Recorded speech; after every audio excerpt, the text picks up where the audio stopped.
ఒకే ఒక్కడు మూడో భాగం. ఒక నిర్ణయానికి వచ్చాను అని చెప్పిన అధికారిని మిగిలిన వారందరూ అదేమిటో చెప్పమన్నట్టుగా చూశారు. వారందరి మొహాల్లోనూ ఆందోళన స్పష్టంగా కనిపిస్తోంది. మనం రేడియోలో మాట్లాడడానికి ప్రయత్నిస్తుంటే వారు స్పందించడం లేదు. వారు ఎలాంటి పరిస్థితుల్లో ఉన్నారో కూడా అర్థం కావడం లేదు. అది తెలుసుకోవాలంటే ఒక్కటే మార్గం. ఒక జెట్ విమానాన్ని ఆ విమానం ఎగురుతున్న ప్రాంతానికి పంపించక తప్పదు అని అందరినీ చూశాడు. అంతలో ఆ విమానం ఎక్కడ ఉందో రాడార్ మీద చూస్తున్న ఒక అధికారి ఒక్కసారిగా నిశ్చేష్టుడయ్యాడు. కారణం, ఆ విమానం ఎక్కడుందో రాడార్ సిగ్నల్స్ చూపించడం లేదు. మరింత ఆందోళనలో పడిపోయారు ఏటీసీ అధికారులు. వారిలో ఒకరు వెంటనే ఈ సమస్యను ఛేదించగల సమర్థుడు, విమానం జాడ కనిపెట్టి ప్రయాణికుల భద్రతకు ముప్పు వాటిల్లకుండా కాపాడగలిగే సామర్థ్యం ఉన్నవాడు ఒకే ఒక్కడు అంటూ అందరినీ చూశాడు. ఆ ఒక్కడు ఎవరా అని అందరూ ఉత్కంఠగా చూడసాగారు. తిరిగి తన మాటలను కొనసాగిస్తూ ఆ అధికారి ఆ ఒకే ఒక్కడు jet pilot captain Vijay Rana అన్నాడు. విజయ్ రాణా పేరు వినగానే అక్కడున్న వారందరి మొహాల్లో ఆందోళన మాయమైపోయి ఆసక్తి ఏర్పడింది. వారందరికీ ప్రయాణికులందరూ క్షేమంగా తిరిగి వస్తారన్న నమ్మకం ఏర్పడింది. తక్షణమే కెప్టెన్ విజయ్ రాణాను కాంటాక్ట్ చేసే పనిలో ఉండిపోయారు. కెప్టెన్ విజయ్ రాణా నడుపుతున్న జెట్ విమానం గాలిలో కొన్ని వందల కిలోమీటర్ల వేగంతో దూసుకొని పోతోంది. ఎయిర్ ఇండియా విమానం చెన్నై నుండి ఫ్రాంక్ఫర్ట్ దిశగా వెళ్తోందన్న సమాచారం తప్ప మరే విధమైన సమాచారం ప్రస్తుతం ఏటీసీ అధికారులకు కానీ విజయ్ రాణాకు కానీ తెలియడం లేదు. విమానం వెళ్ళిన దిశలోనే తన జెట్ విమానాన్ని నడుపుతున్నాడు విజయ్ రాణా. కొద్దిసేపటి తర్వాత అనుక్షణం అప్రమత్తంగా ఉంటూ జెట్ నుండే చుట్టుపక్కల పరిశీలిస్తూ వెళ్తున్నాడు. గంటకు కొన్ని వందల కిలోమీటర్ల వేగంతో దూసుకుపోతున్న జెట్ విమానం ఉన్నట్టుండి వేగాన్ని తగ్గించుకుంది. ఎదురుగా దూరంగా కనిపిస్తున్న చిన్న నల్స్ లాంటి ఆకారాన్ని చూసి వేగం తగ్గించాడు విజయ్ రాణా. కొన్ని సెకండ్లలోనే అక్కడికి చేరుకొని పరిశీలించాడు. తన అనుమానం నిజమే అనుకుంటూ ఏటీసీ వారితో కనెక్ట్ అయ్యాడు. కంట్రోల్ రూమ్, ఎయిర్ ఇండియా విమానం జాడ నేను కనిపెట్టాను, కానీ అందులో ఏం జరిగింది ఇంకా తెలియదు. రోగర్ అంటూ కట్ చేసి ఆ విమానం పక్కగా తన జెట్ విమానాన్ని తీసుకెళ్లాడు.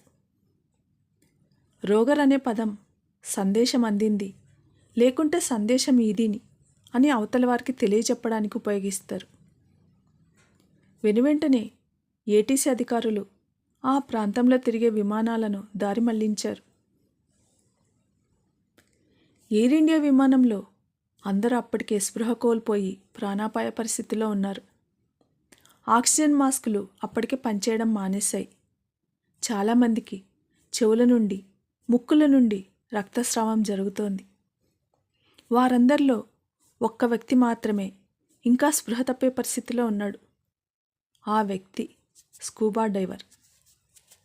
జెట్ విమానాన్ని నడుపుతున్న విజయ్ రాణా ఎయిర్ ఇండియా విమానం కిటికీల నుండి లోపలికి జాగ్రత్తగా గమనిస్తున్నాడు. జెట్ను చక్కర్లు కొట్టిస్తూ అంతటా కలియ చూస్తున్నాడు. లోపలున్న ప్రయాణికులందరూ తలలు వాల్చేసి ఉన్నారు. ఏదో ప్రమాదం జరిగిందని ఊహిస్తూ ఏం చేయడం అని శరవేగంగా ఆలోచిస్తున్నాడు. కాక్పిట్ను పరిశీలిస్తున్న విజయ్ రాణాకు ఇద్దరు పైలట్లు తమ తమ సీట్లలో స్పృహ తప్పి తలలు వాలిపోయి ఉండడం గమనించాడు. విమానం కిటికీల వద్ద జెట్ను తిప్పుతున్నాడు. ఇంతలో విమానంలో చివరి సీటు వెనుక ఒక వ్యక్తి కదులుతున్నట్టు అనిపించగా అక్కడ జెట్ విమానాన్ని ఎగిరిస్తూ ఆ వ్యక్తికి చేయి ఊపసాగాడు. అప్పటికింకా స్పృహ కోల్పోని ఆ వ్యక్తి అతి కష్టం మీద కళ్ళు తెరిచి విజయ్ రాణాను చూశాడు. వెంటనే ఉత్సాహంగా చేయి ఊపాడు. అది చూసిన విజయ్ రాణా వెంటనే తన జెట్కు బిగించి ఉన్న మానిటర్ను ఆన్ చేశాడు.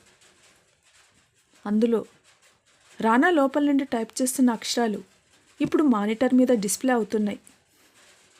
మీరు వెంటనే కాక్పిట్లోకి వెళ్ళండి. విమానాన్ని అత్యవసరంగా ల్యాండింగ్ చేయాలని కనిపించింది.